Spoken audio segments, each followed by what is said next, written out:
Es la silueta más icónica del skyline más emblemático de todo el mundo. El Empire State Building ha llegado a dar forma a la ciudad de Nueva York, compitiendo ferozmente contra los más nuevos y modernos pretendientes que tiene alrededor y que luchan para destronarlo. Y es que este edificio, que tiene un aire verdaderamente clásico, es una obra maestra del Art Deco, algo contra lo que otros rascacielos simplemente no pueden competir. Ubicado en el área del Midtown de Manhattan, este imponente coloso ha vigilado imperiosamente la ciudad de Nueva York durante casi 90 años. Fue el edificio más alto del mundo desde su inauguración en 1931 hasta 1970. Su fama es prácticamente incomparable a la de cualquier otro edificio moderno, tanto es así que ha sido incluido por la Sociedad Estadounidense de Ingenieros Civiles en la selección de las 7 maravillas del mundo moderno. Pero ¿por qué este icono ha resistido e incluso prosperado frente a la imparable oleada de arquitectura moderna que hay a su alrededor? Amigos, en este vídeo os contaremos todos los detalles sobre el coloso más famoso de la ciudad de Nueva York. ¡Atentos!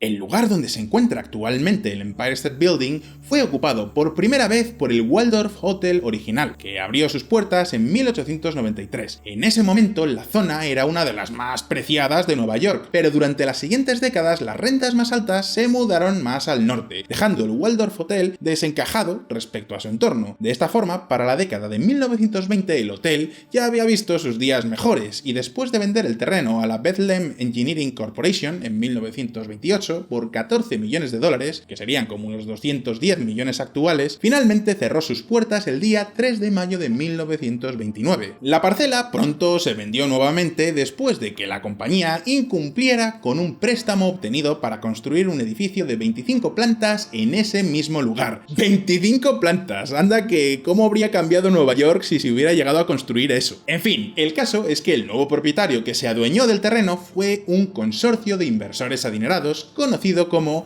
Empire State Inc. Y por si no lo sabes, el Empire State es el apodo que recibe el estado de Nueva York. Según se dice, tiene su origen en el enorme interés por el Imperio Romano que hubo por esta zona durante los siglos XVIII y XIX. Sí, tal cual como lo oís. De hecho, si abres Google Earth y te pones a buscar nombres de pueblos y ciudades, te encontrarás con un montón de términos como Siracusa, Utica, Fabius o Romulus, por nombrar tan solo algunos. Y claro, como en ese momento Nueva York estaba emergiendo como toda una potencia mundial, pues fue etiquetado como Empire State, un nombre que se ha mantenido hasta el día de hoy. Pero volviendo a nuestra historia, el encargado de diseñar lo que se levantaría en esa parcela de la que estamos hablando fue William F. Lamb, que sin embargo no creó un diseño 100% original. De hecho, la icónica forma del Empire State Building se basó, al menos en parte, en dos edificios que Lamb había diseñado anteriormente: el edificio Reynolds en Winston-Salem, Carolina del Norte, y la torre Carew en Cincinnati. Tanto es así que cuando el edificio Reynolds celebró su medio siglo de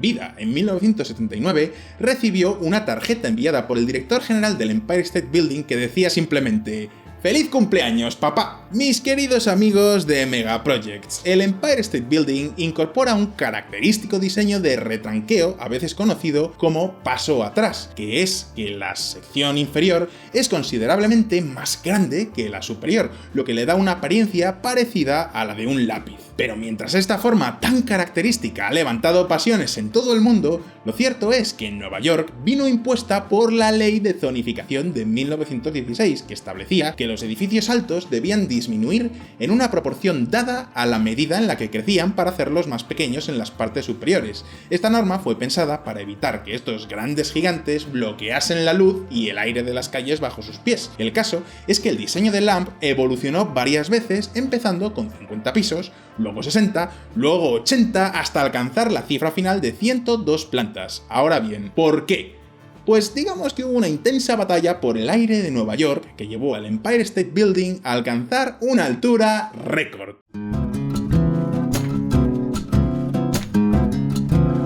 Bien, como ya os hemos contado, cuando se inauguró el Empire State Building en 1931, se convirtió en el edificio más alto del mundo. Pero lo cierto es que un poquito antes, a finales de la década de 1920, eran 3 los edificios que competían por hacerse con este honor, y todos, absolutamente todos, estaban en la ciudad de Nueva York. Antes incluso de que comenzaran las obras en el Empire State Building, 2 rascacielos se elevaban en las frénticas calles de Nueva York: el 40 de Wall Street, el edificio del entonces Bank of Manhattan, y el edificio Chrysler. Lo que vino después creo que solo se puede describir como una especie de concurso concurso de, digamos, ver quién la tenía más grande. El rascacielos, hablamos de los rascacielos, por supuesto. En primer lugar, los planes para el 40 de Wall Street crecieron desde los 260 hasta los 282 metros, lo que le habría convertido en el edificio más alto del mundo. Pero amigos, el edificio Chrysler respondió agregando una punta de acero de 56 metros en la parte superior del edificio, lo cual, ¿qué queréis que os diga? En mi barrio es una trampa descarada, pero bueno, así son las cosas. El caso es que esta nueva altura significaba no solo que era más alto que el 40 de Wall Street, sino también superior a la altura propuesta del propio Empire State Building. Y claro, como os podéis imaginar, pues el consorcio del Empire State no iba a dejarse vencer tan fácilmente.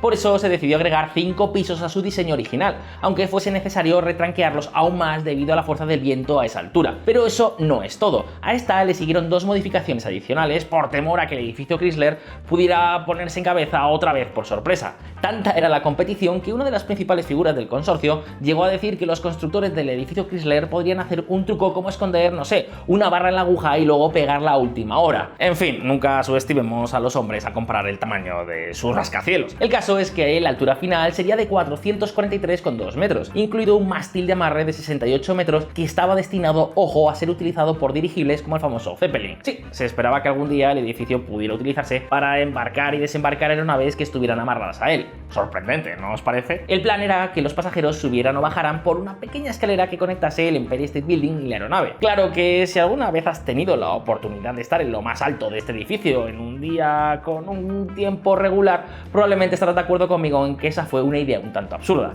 La única vez que una aeronave intentó atracar en el Empire State Building fue en 1931, y después de que la nave militar casi se estrellara contra la torre 2 veces, se llegó a la conclusión de que nunca más debería volverse ni siquiera a intentar. Claro que también hay quien ha dicho que en realidad todo eso del mástil fue un troco publicitario, y que el mástil en realidad solo pretendía apuntalar el récord de altura del edificio. Pero bien, no nos desviemos. El caso es que las obras estaban programadas para comenzar a finales del año 1929, después de la demolición del Hotel Waldorf. Pero entonces, el 24 de octubre de 1929, la mayor recesión financiera que el mundo jamás haya conocido comenzó justo al final de la calle en Wall Street, e inmediatamente una enorme sombra de incertidumbre se abalanzó sobre todo el proyecto.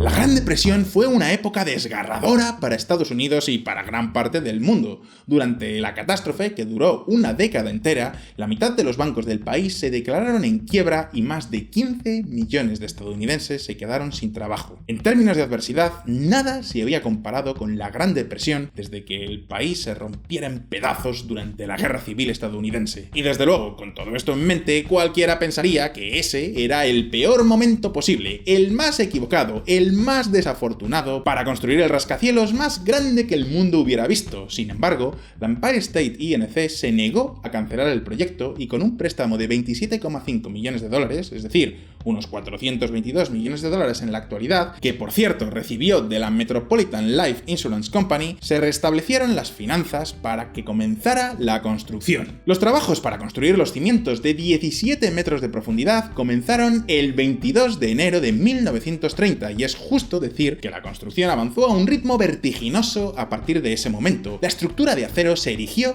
a un ritmo más rápido que ninguna otra lo hubiera hecho antes, con un promedio de 4 pisos y medio completados cada semana, un piso más que el récord anterior. En un tramo concreto se erigieron 14 pisos en 10 días, vamos, de locos. Muchos de los materiales utilizados fueron preordenados y prefabricados, y si eso lo combinamos con la filosofía de línea de montaje que había en la obra, significó que el caparazón del edificio apareció a una velocidad de vértigo. Otra razón para el rápido progreso de las obras fue que se instalaron fuentes para beber y pequeños cafés en los pisos a medida que el edificio se elevaba. Puede sonar como una tontería, pero no tener a todos los obreros, que de media solían ser unos 3.400 hombres, bajando a la planta baja para el almuerzo, fue un gran ahorro de tiempo y contribuyó en gran medida al asombroso ritmo de construcción. Sobre los materiales, anotad estos detalles. Se pidieron 57.480 toneladas de acero para el proyecto, el pedido más grande que se había realizado, una cantidad superior a la utilizada en el 40 de Wall Street y el edificio Chrysler juntos.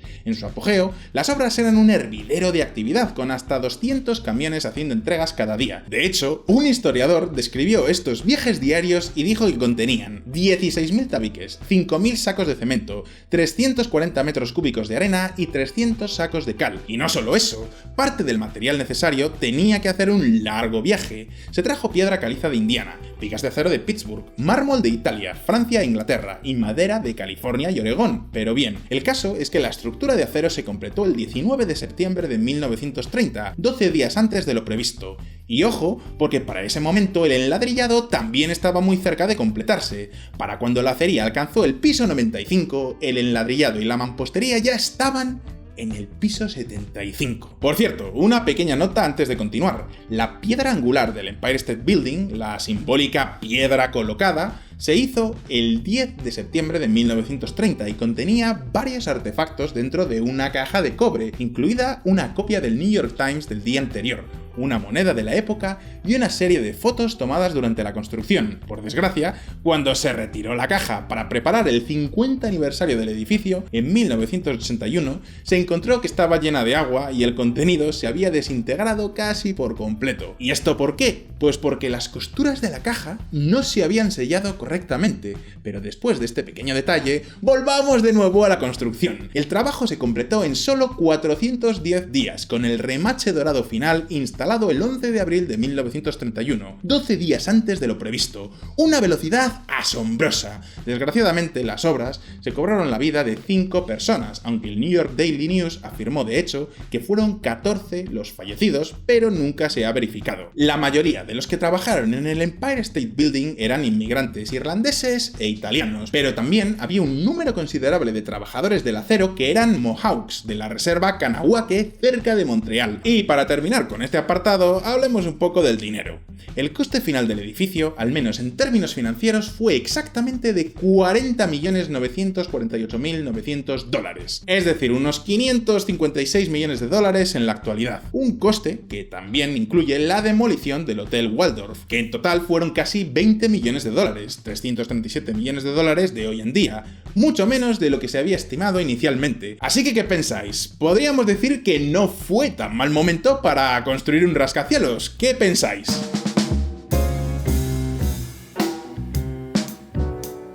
Amigos, todo esto que os acabamos de contar de que se construyó a una velocidad récord fue en realidad un enorme monumento a los logros del ser humano. No solo fue el edificio más alto del mundo, sino también el primero en superar los 100 pisos de altura. Los datos megalomaníacos de este edificio son asombrosos incluso a día de hoy. Y es que veréis, por ejemplo, su peso estimado de 365.000 toneladas equivaldría ni más ni menos que a 1.280 Antonov 225, que si habéis estado siguiendo Megaproject sabréis que es el avión más pesado del mundo. El edificio tiene además un volumen interno de 1 millón de metros cúbicos y se necesitaron aproximadamente, ojo, 10 millones de ladrillos para construirlo. También cuenta con 1.886 kilómetros de cable de ascensor junto con 609 kilómetros de cable eléctrico. En total, el edificio tiene 6.514 ventanas, 73 ascensores y una superficie total, o sea, contando unas plantas sobre otras, de 257.211 metros cuadrados, lo que sería suficiente como para cubrir, por ejemplo, 517 campos de fútbol americano. Además, cuenta también con plataformas de observación en los pisos 86 y 102,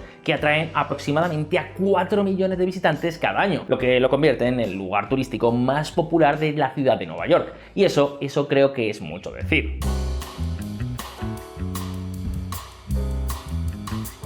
El Empire State Building abrió sus puertas el día 1 de mayo de 1931, 45 días antes de lo previsto. La fastuosa ceremonia de apertura a la que asistió el mismísimo presidente de Estados Unidos, Herbert Hoover, logró enmascarar un hecho un tanto incómodo. Solo se había ocupado una pequeña parte del espacio por parte de inquilinos. Incluso después de un año abierto, tan solo se había ocupado el 23% del espacio de oficinas. A modo comparativo, en edificios de oficinas similares construidos en la década anterior, en promedio se llenaban al 52% de su capacidad incluso antes de que terminara la construcción. Era una torre brillante como nunca antes el mundo había visto, pero tan pronto como justo después de nacer ya estaba en peligro financiero. Incluso con el éxito de la plataforma de observación, que generó 2 millones de dólares al año en ingresos aproximadamente, lo mismo que su alquiler en 1935, el Empire State INC estaba perdiendo $1 millón cada año. Para que os hagáis una idea de hasta dónde llegaba la situación, en 1936 no había servicio de ascensor por encima del piso 45, ya que el resto del edificio estaba vacío, excepto por la NBC, que tenía un estudio en el piso 85. Que digo yo, que menudo cromo para los trabajadores que todos los días tenían que subir 40 pisos andando por la escalera. Este problema se vio agravado por la apertura de otros proyectos de construcción en los alrededores. El Rockefeller Center, por ejemplo, fue construido cerca de allí entre los años 1930 y 1939, lo que añadió más espacio para oficinas a un mercado que ya estaba saturado. Ya veis que a veces ni siquiera ser famoso, único y prácticamente una joya en medio de una gran ciudad te libra de las dificultades. El Empire State Building no sería rentable hasta la década de 1950. El 28 de julio de 1945, un bombardero B-25 que volaba en medio de una espesa niebla se estrelló contra el Empire State Building, impactando entre los pisos 79 y 80. Para que os hagáis una idea, uno de los motores del avión atravesó completamente el edificio y terminó aterrizando en otro edificio cercano, incendiando el ático. El segundo motor y parte del tren de aterrizaje se metieron hasta las entrañas del edificio a través de un hueco de ascensor, provocando un incendio que tardó 40 minutos en extinguirse. Eso hizo que la cabina de un ascensor se desplomase 75 pisos, con la operadora Betty Louie Oliver dentro. Pero esperad un momento, porque si pensáis que la pobre Betty no vivió para contarlo, estáis muy pero que muy equivocados. Milagrosamente, varias bobinas de acero se acumularon en la parte inferior del foso y amortiguaron la caída, de tal forma que, a pesar de las graves lesiones, la operadora Betty Louie Oliver sobrevivió a la caída. Por supuesto, siguió ostentando el récord Guinness mundial de caída de ascensor más larga a la que alguien haya sobrevivido, 75 plantas. Sin embargo, desgraciadamente, no todo el mundo tuvo la misma suerte que Betty, ya que el accidente terminó con la vida de un total de 14 personas.